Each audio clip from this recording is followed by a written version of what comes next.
Kita beralih ke Provinsi Lampung. Belasan lampu penerangan jalan umum Desa Kedaton Padam.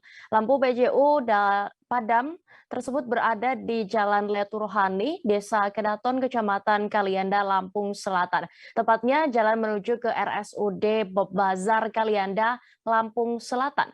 Untuk mengetahui penyebabnya, kami sudah terhubung dengan rekan Domi Desmantri, reporter Tribun Lampung. Silakan dengan informasi Anda. Ya, halo Tribuners. Belasan lampu penerangan jalan umum atau lampu PJU di Desa Kedaton, Kecamatan Kalianda Selatan, Padang.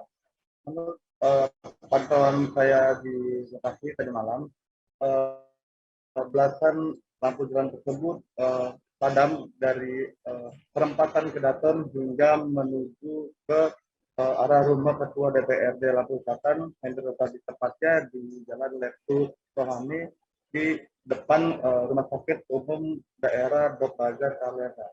Nah, menurut dari Dinas Perhubungan Kabupaten Lampung Selatan, lampu jalan tersebut padam karena mobil hidrolik yang biasa digunakan untuk memperbaiki lampu jalan sedang rusak selama 3 bulan. Hal itu dibenarkan oleh Kepala Dinas Perhubungan Lampung Selatan, M. Darmawan, yang mengatakan bahwa mobil tersebut memang sedang dalam perbaikan selama 3 bulan tersebut. Lalu mobil tersebut saat ini sudah diperbaiki dan sudah mulai berjalan untuk memperbaiki lampu jalan yang padam.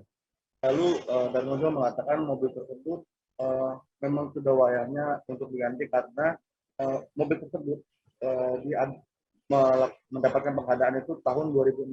Lalu dari 2006 sampai sekarang ini jaraknya adalah 16 tahun. Jadi sudah wayangnya untuk diganti. Lalu pihaknya sudah menganggarkan pengadaan di tahun ini untuk pengadaan mobil hidrolik di Dinas Perhubungan Kabupaten Lampung Selatan. Lalu ia juga mengatakan pihaknya sudah mencoba memperbaiki beberapa lampu jalan yang sudah padam, di antaranya di daerah Lubuk dan juga sekitaran Pemda Lampung Selatan. Jangan lupa subscribe, share, komen, dan like ya.